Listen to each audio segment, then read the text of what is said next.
안녕하십니까. 윤석열 대통령에 대해 공수처가 청구한 체포영장이 33시간 동안 이어진 심사 끝에 발부됐습니다. 현직 대통령에 대한 수사기관의 체포영장 청구도 법원의 영장 발부도 헌정사상 처음 있는 일인데요. 사사건 건 오늘은 양당 입장 대변하는 법조인들과 혼돈의 전국 상황 짚어보겠습니다. 어서 오십시오. 예.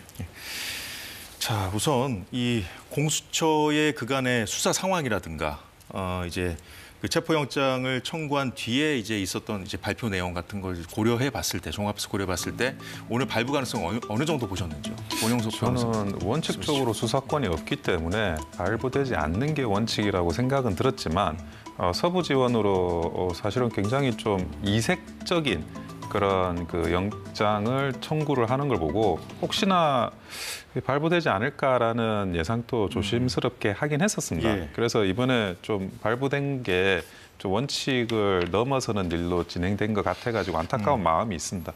네, 중앙지법이 아닌 서부지법에 청구된 점 등을 고려해서 발부 가능성을 조심스럽게 생각하고 있었다. 이런 말씀 주셨고요. 예. 정지웅 변호사님 어떻게 보셨습니까? 예, 저는 발부가 될 것이라고 생각을 했습니다. 체포영장 발부 사유에 중요한 것이 출석 불응입니다.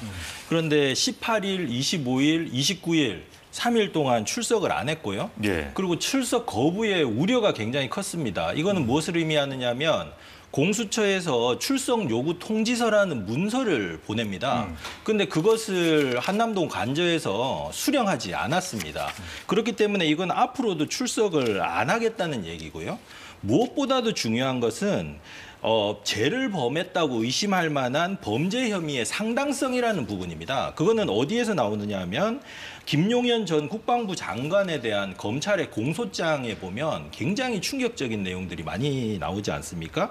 총을 쏘더라도 국회의원들을 끌어내라. 도끼로 문을 부셔서라도 4명이 1명씩 들쳐업고 의원들을 끌어내라.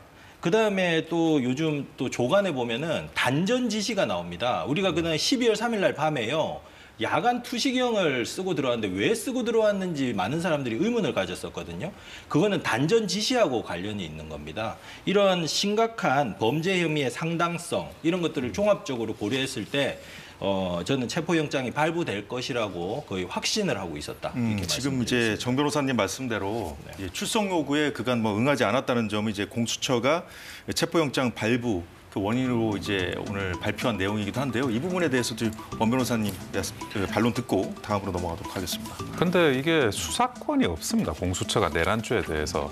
공수처가 이제 주장하는 이유는 직권남용에 관련 사건으로 내란죄를 수사할 수 있다는 건데 그런 논리를 동일하게 검찰도 주장을 했었습니다. 그리고 2회에 걸쳐서 그 소환을 요청을 했는데 결국 자체적으로도 이게 내란죄에 대해서 수사권이 검찰에 없기 때문에 그것을 공조본으로 이첩을 했거든요. 그런데 공조본으로 이첩을 했다고 하더라도 그렇다고 공수처가 내란죄에 대한 수사권이 생기는 건 아닙니다. 한마디로 소환을 할 자격이 없는 겁니다.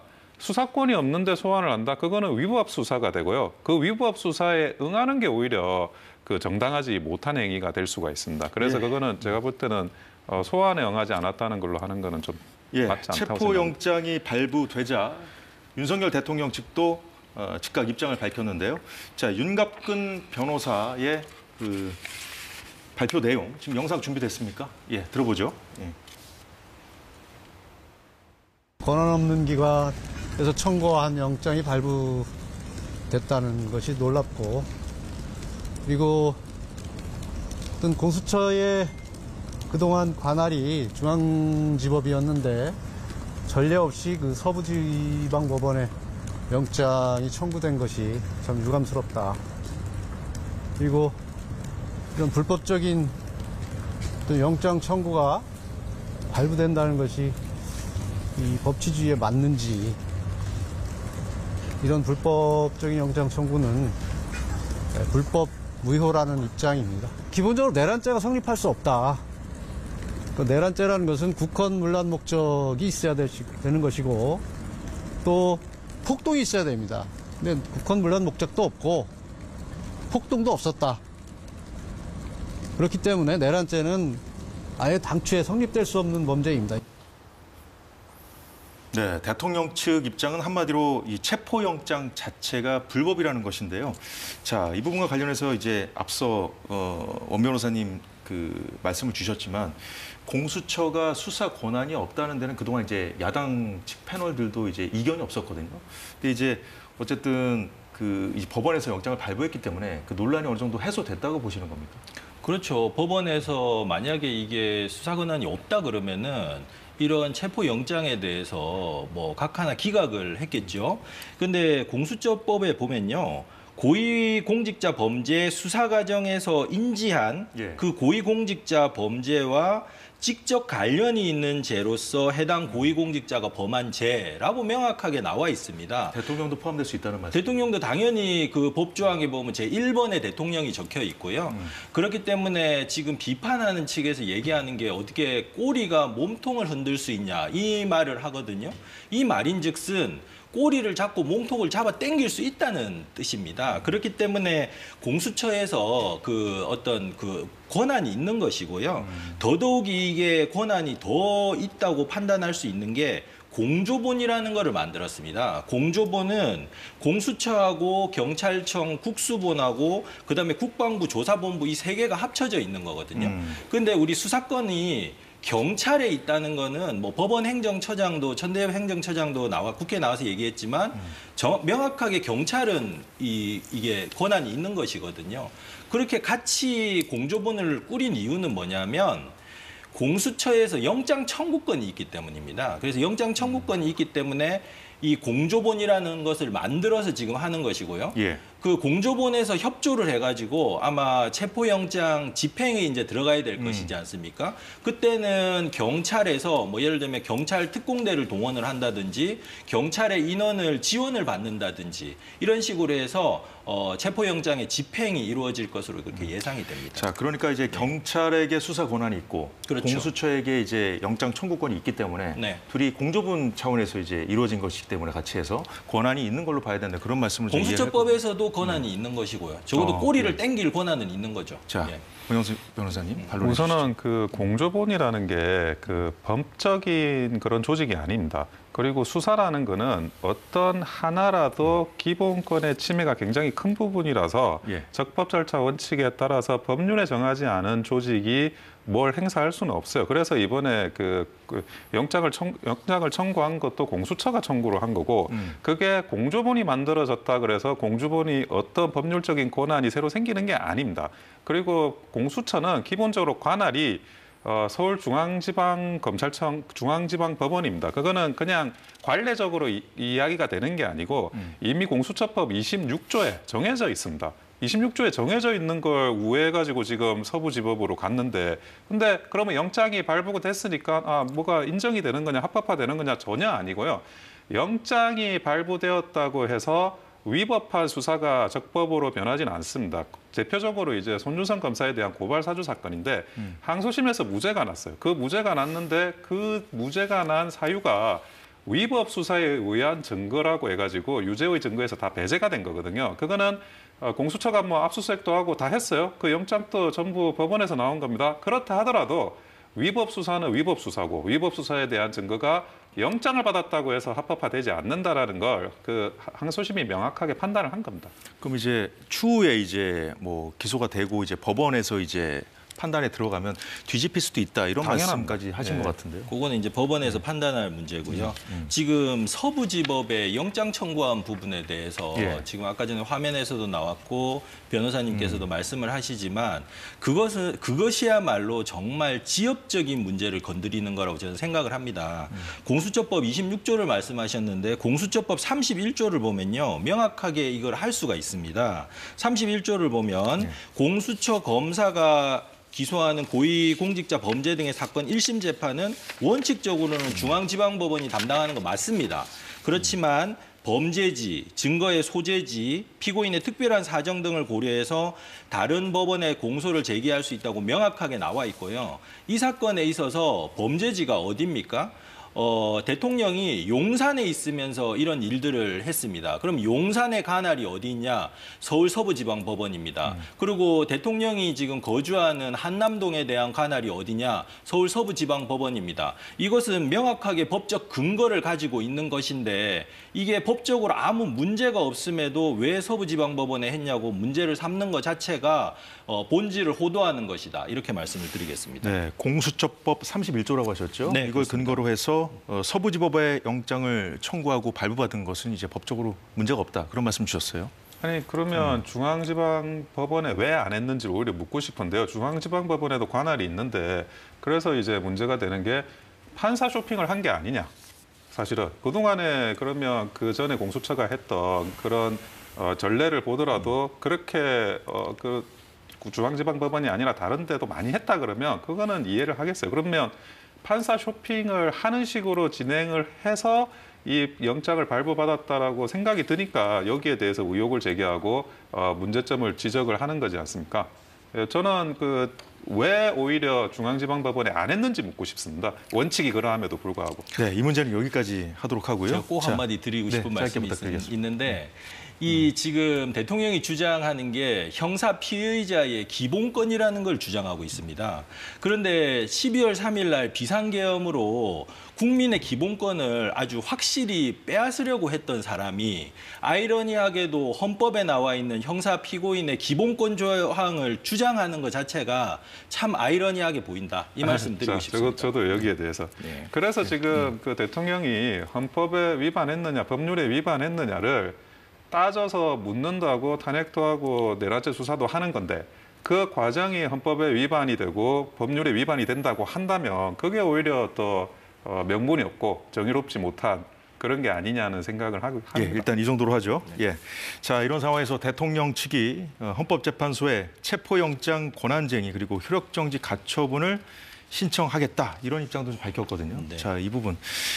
지금 그 헌법재판소의 심리도 좀 본격화되기 전이지 않습니까? 이 상황에서 지금 수사기관들의 수사에 대해서 이제 이런 입장까지 밝혔는데 지금 영향을 어느 정도로 미칠지 이 대통령 측의 이제 권한쟁의 효력정지 이 수사기관 그 영장 집행에 영향을 미칠 거라고 보시는죠? 아무래도 이제 7일 내에 보통은 물론 이제 유효기간이 어느 정도로 돼 있는지 아직 제가 언론에서 확인을 못했어요. 예. 보통은 이제 체포영장을 7일 내에 진행하도록 규정을 하고 있습니다. 문서에 적혀져 있는 경우가 많아요. 영장 집행 기간은 1월 6일까지라고 공수처에서 밝혔네요. 그러면 이제 6일까지 하는데 그 사이에 물론 이제 이 권한쟁의나 효력정지 가처분에 대한 결론이 나오기는 어려울 것 같습니다. 어려울 것 같지만 그러나 또 모든 어떤 절차적인 방법을 다 강구해 본다는 차원에서 의미는 있을 것 같아요. 근데 결국에는 이제 현실적으로 집행을 함에 있어 영장을 그 현장에 지금 많은 분들이 또 나가 계시거든요. 그런 게 이제 물리적으로 가능하냐 이런 이제 규정이나 절차나 이런 것보다는 그게 아마 그 주요한 관건이 되리라고 보여집니다. 자, 1월 6일 전까지 뭐 언제 집행할지는 모르겠습니다만 권한쟁의 효력정지 이 부분에 대해서 이제 헌법재판소가 지금 할 일도 지금 많이 쌓여 있지 않습니까? 네. 지금 변호사님도 예. 좀 결정하기 좀 어려울 거라고 보시는 그 거죠? 부분에 대한 말씀을 드리면 바야흐로 지금 헌법의 시간인 것 같습니다. 국가의 주요한 문제들이 지금 헌법재판소로 지금 다 몰리고 있는데요. 예. 이 지금 윤석열 탄핵 사건 준비 기일이 얼마 전에 있었잖아요. 거기서 명확한 기준을 헌법재판관님께서 이렇게 잡아주셨습니다. 네. 그게 뭐냐면 사건은 많지만 중요한 사건부터 처리한다라는 말씀을 주셨어요. 그래서 지금 국가적 위기 상황에서 우리나라가 우리 그 헌법이라는 것을 가지고 국가를 조직해서 우리가 살고 있지 않습니까? 예. 그 헌법이 추구하는 것은 뭔가요? 국민의 기본권 보장이지 않습니까? 그렇기 때문에 지금 헌법의 시간에서 헌법재판소에 이런 중요한 것들이 많이 가 있는 것은 굉장히 지금 시사하는 바가 크다고 생각을 하고요. 제가 한마디 드리고 싶은 거는 권성동 원내대표로 대표되는 윤핵관들이 국회 뭐 헌법재판관을 임명하면 안 된다고 지금 얘기를 하고 있지 않습니까? 이거는 헌법재판소의 어떤 정상적인 기능이나 작동을 어떻게 보면 방해하고 있는 걸로 보이는데 그러면서 또 이런 문제에 있어서 자기들이 필요할 때는 권한쟁의나 효력정지 가처분 같은 거를 헌법재판소에 가져가는 이것 또한 모순적인 행위다, 모순적인 상황이다 이렇게 보입니다. 네, 헌법재판소 재판관 임명 관련 문제는 뒤에서 또 해보기로 하고요. 네. 자, 이제 그 영장이 발부됐기 때문에 공수처가 언제 영장을 집행할 것인가에 이제 언론들이 주목을 하고 있는데요. 자, 화면에 나오고 있습니다. 아까 말씀드렸죠. 그 영장 집행 기간은 1월 6일까지입니다. 1월 6일까지인데 통상적으로 체포영장의 유효 기간은 발부일로부터 일주일이라고 하네요.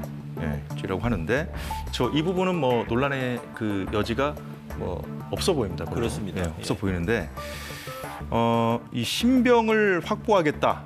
결국은 공수처에서 대통령의 신병을 확보하겠다고 이제 선언한 상황이기 때문에 사실상 대통령 경호처, 그러니까 대통령실 경호처의 입장도 매우 중요해진 상황이죠.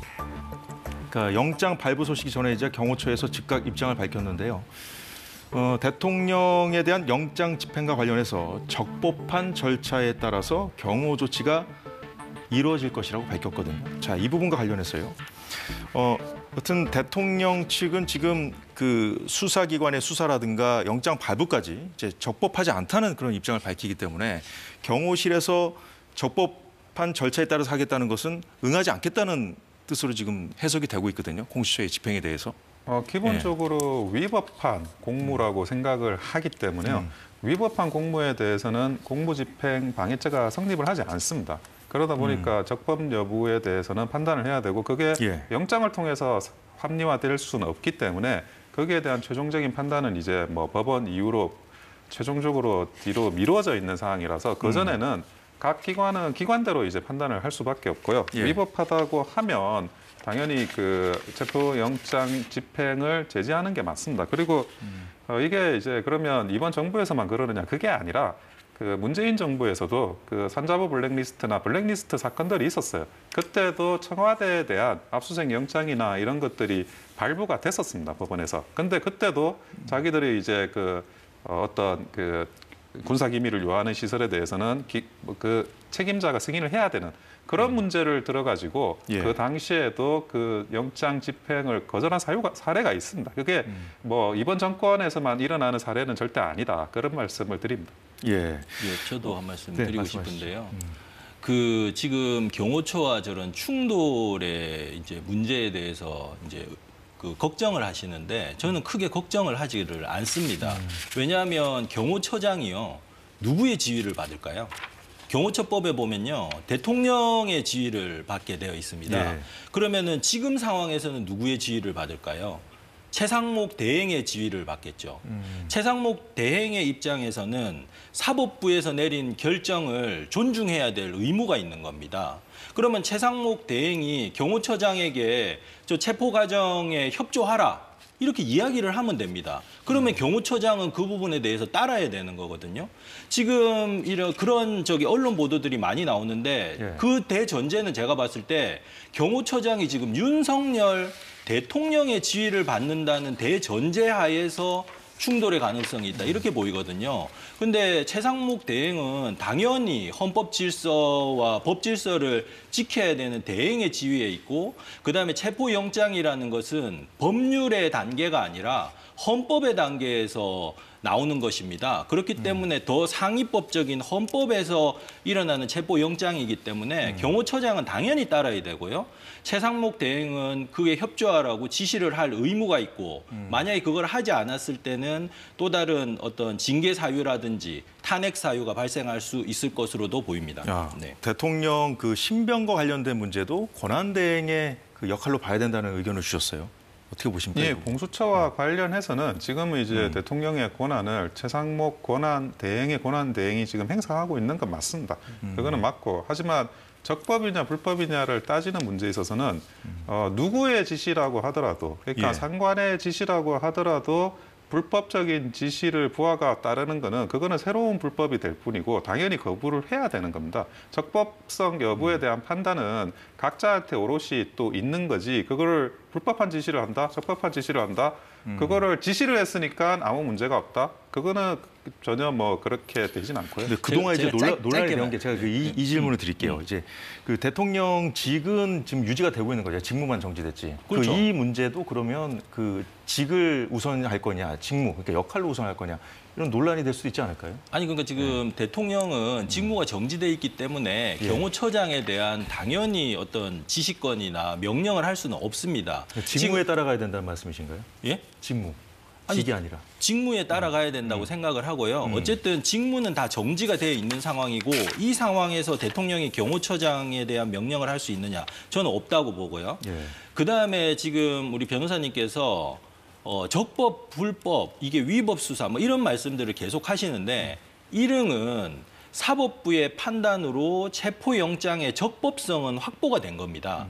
지금 체포영장이 나와 있는데 이걸 경호처에서 만약에 거부를 한다. 윤석열 대통령이 이거를 거부를 한다. 그러면은 사법부의 존재 의의를 부정하는 것이죠. 사법부에서 판사가 적법하게 체포영장을 발부했잖아요. 그럼 이거를 만약에 거부하는 상황이 된다고 하면 국가 기능의 작동이 정지가 되는 거죠. 왜냐하면 행정부는 행정부의 역할, 사법부는 사법부의 역할이 있지 않습니까?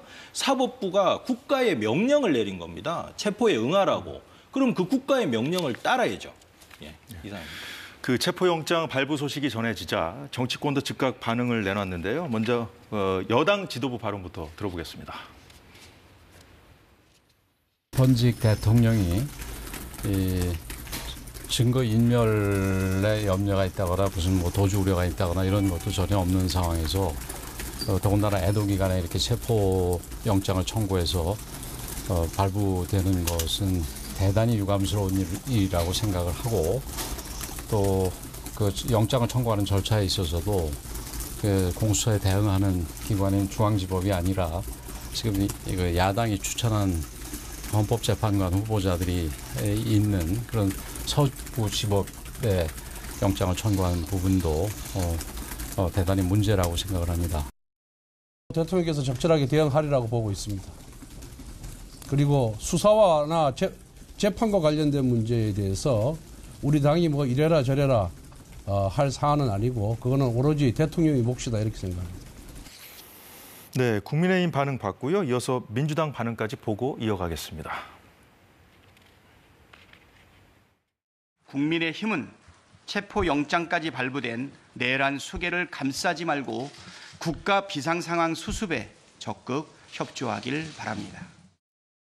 법 앞에 모든 국민은 평등합니다. 대통령도 예외가 아닙니다. 다행히 법원이 체포영장을 발부했습니다.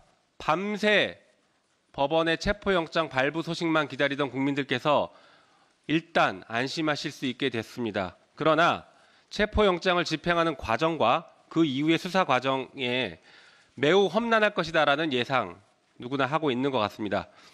내란의 우두머리인 윤석열은 전혀 반성하지 않고 있습니다. 수사기관은 즉시 영장을 집행하기 바랍니다. 내란을 즉시 진압하기 위해서 영장 집행하고 국민들께 안심할 수 있는 새해를 맞이할 수 있도록 하시기 바랍니다. 네, 이제 그렇게 여쭤볼게요. 이제 여당 반응 어떻게 보셨는지, 야당 반응 어떻게 보셨는지. 정지훈 변호사님. 예, 여당은 지금 이제 권영사 비대위원장 그리고 뭐 비대위원장 지금 말씀하셨지 않습니까? 권영세 비대위원장이 얼마 전에 이제 사과라는 것을 했어요. 비대위원장 취임하고 일성으로. 근데 그 사과라는 것이 윤석열 대통령의 사과와 너무나 유사해서 제가 깜짝 놀랐습니다. 그 사과가 뭐냐면 이런 헌정 파괴 행위가 있었다는 것에 대해서 국민들한테 석고대죄를 해도 부족할 판에 국민들에게 불안과 불편을 줘서 죄송합니다라고 사죄를 했습니다. 그것은 사죄의 대상이 대통령의 어떤 비상계엄 행위, 그것이 내란으로 평가받고 있는 거에 대해서 사죄를 해야지 그게 진정한 사과죠. 불안과 불편에 대한 사죄를 하는 것은 저는 진정한 사과가 아니라고 생각을 합니다. 예. 그렇기 때문에 지금 국민의힘은 이 부분에 있어서 대통령 개인에게 권성동 대표께서 본인이 알아서 할 몫이다라고 얘기를 했는데 그거는 참으로 무책임한 말씀이시죠. 왜냐하면은 지금 집권 여당이라고 스스로 말씀하고 있지 않습니까? 예. 그럼 집권 여당이라면 당연히 국가 법질서를 지켜라. 아니면은 대한민국이라는 국가는 지금 기능해야 된다. 사법부의 명령에 따라라. 이렇게 얘기하는 게 집권 여당다운 예. 태도가 아닌가 이렇게 생각을 합니다. 네. 권 변호사님. 여당 입장에서는 계속 이제 일관되게 그 공수처가 가지고 있는 수사권 문제 이런 부분에 대해서 그동안 수사 관련했던 문제들에 대해서 지적을 하고 있습니다. 거기에 대한 연장선으로 지금 이 이야기를 한 것 같고 그리고 그러니까 민주당에서 하는 발언을 보면 이제 영장이 발부됐다라는 걸로 모든 걸 합리화시키려고 하는 것 같은데 아까 이제 뭐 변호사님 말씀하셨지만 영장을 신청하는 거는 수사기관이 하는 거지 법원이 하는 게 아닙니다. 이게 프랑스 같은 경우에는 법원이 직권으로 자기가 신청을 받지 않아도 발부를 하긴 하지만 지금 현재 대한민국의 헌법 체계에서는 수사기관으로부터 신청받은 영장에 대해서 발부를 하는 거고 이거는 무슨 말이냐? 수사기관이 강제 수사를 하는 데 있어 가지고 막지 않겠다라는 거의 정도의 이야기지. 이거를 뭐 사법부가 본인의 어떤 의지를 가지고 명령을 했다거나 아니면 뭐 거기에 대해서 사법부가 어떤 대단한 결단을 내렸다거나 이렇게 이야기하는 거는 지금 김용민 수석부 대표 말이나 이런 거는 그런 취지인 것 같은데 전혀 맞지 않다라는 말씀을 드립니다. 예. 제가 형사 전문 변호사인데요. 체포영장 청구라든지 구속영장 청구를 할 때 법원 판사님은 거수기가 아닙니다. 그 부분에 대해서 이번 같은 경우에도 24시간 이상을 고심을 하셨고요. 그 범죄 혐의의 상당성이나 중대성이나 이런 분들을 고심을 하셔서 사법부에서 판단을 하셨다. 결국 대한민국이 이렇게 흔들리고 있는 상황에서 대한민국을 최종적으로 받쳐주는 거는 사법부의 기둥이다. 이렇게 말씀드리고 싶습니다. 자, 반론을 주셨기 때문에 뭐 추가 반론 하시겠습니까? 저도 짧게. 형사 사건은 많이 진행하는데요. 그런데 과거에 박근혜 대통령 탄핵 사건 때 적폐 수사 많이 하고 사법농단 사건 많이 했는데 그때 다 무죄 나온 사건들이 굉장히 많아요. 그때도 체포하고 구속하고 압수수색 많이 했습니다. 그런데 과연 그게 궁극적으로 무죄 추정의 원칙이나 이런 것들을 침해했던 게 아닌지를 돌이켜 보는 게 법조인들의 자세라고 생각이 듭니다. 네, 지금 서울 목동 깨비 시장에서 차량이 돌진해 인명 피해를 확인 중이라는 지금 속보가 들어왔는데 추가 내용이 더 들어오는 대로 전달을 해주시면 저희가 보도해드리겠습니다. 서울 목동 깨비 시장에서 차량이 돌진하는 있었는데 인명 피해를 현재 수사기관에서 하고 있다는 소식 들어와 있습니다. 자, 우리 하던 얘기 좀 이어가 보도록 하겠습니다. 일단 윤 대통령 체포영장 발부 관련해서는 좀 이 정도 말씀 듣는 걸로 하고요. 자, 내란 혐의 특검법 그리고 김건희 여사 특검법, 이른바 쌍특검법으로 불리죠. 이 쌍특검법 공포와 그리고 거부권 행사 시한이 내일, 그러니까 하루 앞으로 다가왔는데요. 지난주 한덕수 총리는 야권이 못 박은 시한 내에 공포를 하지 않았었죠. 이제 최상목 권한대행이 이 법을 야권의 요구대로 공포할지 거부권 행사할지 최종 판단해야 할 위치에 있으면서 결정해야 할 상황에 놓이게 된 것인데요. 이를 결정할 국무회의는 오전에서 오후로 일정을 변경한 가운데 여야는 오늘도 이 문제와 관련해서 치열하게 공방을 이어갔습니다. 쌍특검법에 대해서는 위헌 요소가 농후하고 두 특검 모두에 대해서는 저희 당이 반대하는 입장이고 또 정부에 대해서 제2요구권 행사를 해달라고 정식으로 요청을 하는 바입니다. 일단은 제2요구권이 오면은 그 법안에 대해서 표결하는 것이 우선이기 때문에 일단은 저희들 입장에서 부결을 시켜놓고 그 다음 수순에 대해서는 그때 가서 다시 논의할 계획을 갖고 있습니다. 어제 헌정 회복을 위한 헌법학자 회의는 성명을 통해 대통령 권한 대행은 국회 선출 재판관을 임명해야만 하며 이를 해태하거나 거부하는 것은 위헌이라고 밝혔습니다. 정치학자 542명도 어제 시국선언을 내고 신속한 헌법재판관 임명과 내란 특검 즉각 공포를 촉구했습니다. 최상목 부총리는 권한 대행으로서 국가 비상 상황 해소를 위해 책임 있게 행동하길 바랍니다. 네, 자, 이 문제 관련해서 원영석 변호사님 또 말씀 들어보겠습니다. 특검법은 기본적으로 여야가 합의해서 진행하는 게 원칙입니다. 그게 그 행정권에 대한 예외이기 때문에 준사법권에 대한 예외이기 때문에 반드시 그렇게 진행이 돼야 되고요. 지금 이 그 표결이 될 때도 처음부터 여당이 반대함에도 불구하고 일방적으로 날치기 통과된 사안이고 그것은 거부권이 행사돼야 되는 게 당연하다고 생각이 듭니다. 그 부분에 대해서 이제 여기서는 그 재표결을 해서 일단은 그 부결을 시키고 여야가 합의되는 그런 특검법이나 다른 어떤 내용을 만든다 그러면 거기에 대해서 다시 논의가 될 수 있는 부분이라고 생각이 듭니다. 예, 이제 거부권 행사를 요청한다는 내용 이제 앞서 들으셨잖아요. 네. 예. 지금 이 특검법이라는 것은요, 예. 윤석열 대통령과 친윤 쪽에서 얘기하는 게 위헌적이다 이런 말씀을 하셔요. 근데 참 그게 아이러니한 게 윤석열 대통령이 과거에 특별검사로서 이름을 떨치신 분입니다. 그래서 특검 제도 자체가 위헌이라고 할 수는 없는 것이고요. 그리고 또 이제 국민의힘 쪽에서 얘기를 하는 거는 공수처의 수사 권한이나 이런 문제를 얘기를 하셔요. 얘기를 하시면서 또 특검법에 대해서는 거부권을 행사한다고 합니다. 사실은 특검법이라는 것이 통과돼서 특검이 어떤 컨트롤 타워가 돼서 예. 기존의 경쟁적으로 검찰하고 경찰하고 공수처에서 각각 수사를 진행해 오지 않았습니까? 예. 그것이 이렇게 하나로 모이게 되면은 이 수사가 원활하게 되고 수사의 혼선이나 이런 것들도 없어지게 되는 것입니다. 그래서 특검법을 통과시켜야 된다는 국민 여론도 굉장히 지금 높은 상황으로 제가 알고 있고요. 예.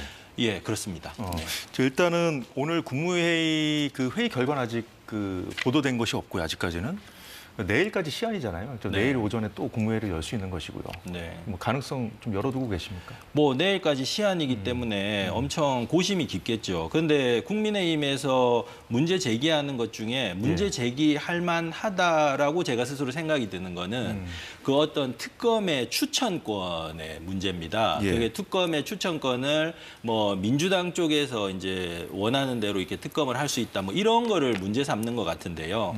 지금 상황에서는 사실은 환율이 지금 무섭게 치솟고 있고 네. 1,500원 지금 넘어간다 그러고요. 또 무한의 어떤 지금 큰 재난이 일어난 상황이고 이런 상황에서는 사실은 이제 특검법은 일단 거부권을 행사하지 말고 지금 이게 굉장히 시간적으로 이렇게 불확실성을 빨리 없애는 게 중요하지 않습니까? 그래서 특검법은 일단 통과시켜 놓고 예. 특검을 임명함에 있어서 여당과 야당이 이렇게 협의를 해가지고 국민 누구나 인정할 수 있는 분을 특검으로 임명한다든가 이런 방법으로 지금 어떤 국난의 시기에 정치권에서 그런 어떤 모습을 보여주는 것이 필요하지 않나라는 생각이 듭니다. 왜냐하면은 이 특검법을 또 거부를 하고 또 발의를 해가지고 또 가기까지는 시간이 너무 많이 걸립니다. 그렇기 때문에 지금 특검법 거부권은 행사하지 않는 것이 옳다 이런 의견을 말씀드립니다. 자, 이제 방금 들은 말씀에 대한 예. 그 원 변호사님 반론까지 듣고 넘어가도록 하겠습니다. 지금 그 수사와 관련한 컨트롤 타워 이야기하셨는데 지금 수사와 관련한 컨트롤 타워가 난맥상이 발생한 거는 공수처 설립과 검수완박 법률 때문이고 그 법률들을 밀어붙인 게 민주당입니다.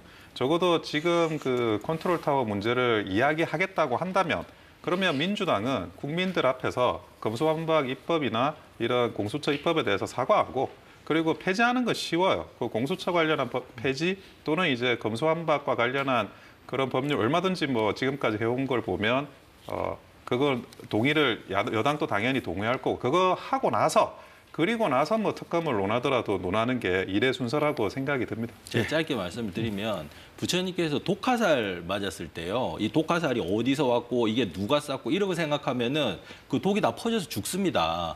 독화살을 빨리 빼내야 되고요. 지금 뭐 공수처에 대해서 사과하고 뭐 수사권 조정에 대해서 사과하고 이런 거 국민의힘에서도 지금 요구하고 있지 않습니다. 예, 그것까지 말씀드릴게요. 예, 알겠습니다. 최상목 권한대행, 지금 뭐 한덕수 총리와 마찬가지로 헌법재판소 재판관, 국회목 3명 빨리 임명하라 이런 압박도 받고 있는 상황이죠. 우원식 의장과 만난 자리에서도 우 의장이 좀 빨리 임명을 했으면 좋겠다 이렇게 촉구하는 취지의 얘기를 했다는 보도도 있었고요. 이 자리에서 최상목 대행이 임명을 고심 중이다라고 말했다는 보도도 나오고 있습니다. 반면에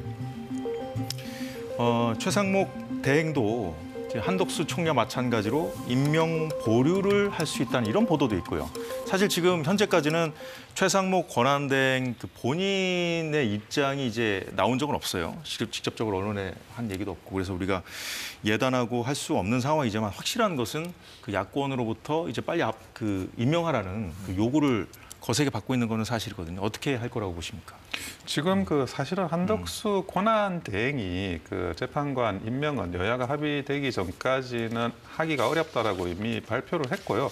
그리고 여야가 합의라고 하지만 그거는 이제 여당에서 생각하는 법리적인 문제 그리고 야당에서 생각하는 법리적인 문제 그 부분과 관련해 가지고 충돌이 있습니다. 물론 이제 민주당 입장에서는 본인들의 타당한 논리가 있겠지만 국민의 입장에서도 타당한 논리가 분명히 있고 그래서 그 부분과 관련해서 이제 한덕수 권한대행이 일단락을 했는데 그거를 권한대행의 권한대행인 최상목 권한대행이 한덕수 권한대행의 어떤 결단이나 결정 사항을 뒤에 가가지고 다시 뒤집는다는 거는 굉장히 어려운 상황이 될 수밖에 없어요. 그래서 그 부분과 관련해서 물론 분명하게 아직 판단이나 이런 것들은 조금 더 기다려봐야 되겠지만 현실적으로 권한대행의 권한대행이 헌법재판관을 임명하는 건 어려울 거라고 보여집니다. 역시 일종의 정치적 결단에 해당하는 부분일 수 있기 때문에 최상목 권한대행이 이제 결단을 내리긴 더 어려울 것이다라는 말씀 주셨는데요. 예. 그러니까 이제 헌법 111조 3항에 보면 국회가 헌법재판관 9명 중에 3명을 추천할 수가 있습니다.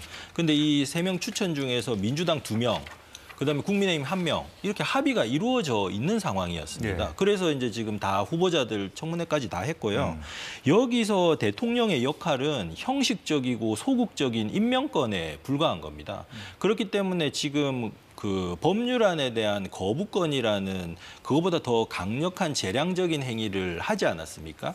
그렇기 때문에 형식적이고 소극적인 임명 이런 절차는 진행할 수가 있는 것이고 무엇보다도 이 권한 대행은 지금 이 위기 상황에서 국가 기능이 제대로 돌아가게 만들 헌법상의 책무가 있는 겁니다. 지금 헌법재판소가 지금 6명으로 제대로 기능하고 있지 않지 않습니까? 그리고 내년 4월이 되면 2명이 더 빠집니다. 그러면은 헌법재판관 4명이 되면은 이 탄핵 심판을 결론을 내릴 수가 없습니다. 심리조차 할 수 없는 상황이 되죠. 그러면은 지금 이 비정상적인 이런 상황이 2년 반 동안 대통령이 임기가 마칠 때까지 계속될 수 있다는 것입니다. 그렇기 때문에 이거는 임명해야 된다 이렇게 말씀드리겠습니다. 오늘 헌법재판소에서도요, 헌법재판관 회의에서 발표한 내용인데 헌재에 조속한 완성을 촉구한다는 입장을 밝혔거든요. 근데 이제 6인 체제로 이제 사실상 비정상적인 체제로 온 지 꽤 오래됐잖아요. 이 부분에 대해서는 야권도 헌법재판소도 책임이 있다. 이런 비판 나오거든요. 여기는 어떻게 답하시겠습니까? 그렇습니다. 그런데 이제 원래 갈래대로 얘기를 하면 야권에서 이제 야권에 추천한 사람 1명, 여권에 추천한 사람 1명, 나머지는 협의로 하고 이제 이게 갈래대로 하는 게 맞는데 그것 때문에 시간이 조금 딜레이된 거는 맞습니다. 그렇지만 최종적으로 여야 간에 2명 1명으로 지금 합의가 된 상황이고요. 재판소에서도 요구하는 바와 같이 헌재가 조속히 이게 완성이 돼야지 나중에 말하자면 헌법 의결을 하더라도요, 탄핵 심판을 하더라도 그 부분에 대해서 국민적인 어떤 최종적으로 통합이나 더 이상의 분쟁이 없어야 되지 않습니까? 그런데 헌재가 이렇게 불안정한 상태에서 어떤 만약에 결정이 나왔을 때 국민들이 거기에 대해서 만약에 수긍을 못하고 계속되는 말하자면 국민 간의 불화가 있게 되면 이 대한민국이라는 국가로서 존속할 수 있을 것이냐. 이 부분에 대한 심각한 우려가 있지 않습니까? 그렇기 때문에 우리가 무엇이 중요한지에 대해서 좀 생각해 봤으면 좋겠습니다. 지금 이 위기 상황에서는 국가기관의 정상적인 기능 작동 예. 이게 제일 필요하다 이 말씀을 드리겠습니다. 지금 이제 적법한 절차, 적법하게 법대로 하자는 건 이제 대통령의 입장이기도 하지 않습니까? 그런데 지금 그 정지훈 변호사 말씀대로 6인 체제로 계속 갈 수는 없는 노릇이고요. 그래서 이제 9인 체제로 가자는 어떤 이런 요구를 계속 시간 끌기라는 비판을 받으면서 감수하기가 좀 그 명분이 좀 약해지는 부분이 있거든요. 여당 입장에서는. 그 부분 어떻게 답하시겠습니까? 이거는 무엇이 옳다 그러다라는 명분론을 넘어서 지금 임명을 할 수가 없습니다. 그러니까 과거에 그 권한대행이 가지고 있는 그 소극적인 범위가 어디까지냐 문제를 따질 때는 결국에는 과거의 관례를 비추어서 생각을 할 수밖에 없는데 거부권을 행사한 관례가 있어요. 고건 총리가. 하지만 헌법재판관 임명에 관련해서는 황교안 권한대행 때 그때 임명을 못했습니다. 아까 이제 이야기하는 거는 국회 추천분이니까 다르다라고 이야기를 하는데 국회가 추천하면 무조건 임명해야 된다라는 거는 임명 추천권을 임명권으로 동일하게 보는 거라서 그거는 굉장히 위헌적인 의견일 수 있다는 거를 분명하게 말씀을 드리고자 합니다. 예, 알겠습니다. 자, 앞서 짧게 전해드렸었죠. 서울 양천구 전통시장에서 차량 돌진 사고가 발생해서 이 사상자가 발생했다는 소식이 들어왔습니다. 경찰과 소방에 따르면 오늘 오후 4시 18분쯤에 서울 양천구 목동 깨비시장에서 차량 한 대가 돌진하는 사고가 발생해서 경찰과 소방이 현재 수습 중이고 사상자 인원을 파악 중이라는 소식이 들어와 있습니다. 관련 소식은 이어지는 뉴스 시간에 자세히 보도해 드리겠습니다. 자, 오늘 두 분 말씀은 여기까지 듣겠습니다. 관련 소식은 이어지는 5시 뉴스에서 확인하시기 바랍니다. 두 분 수고 많으셨습니다.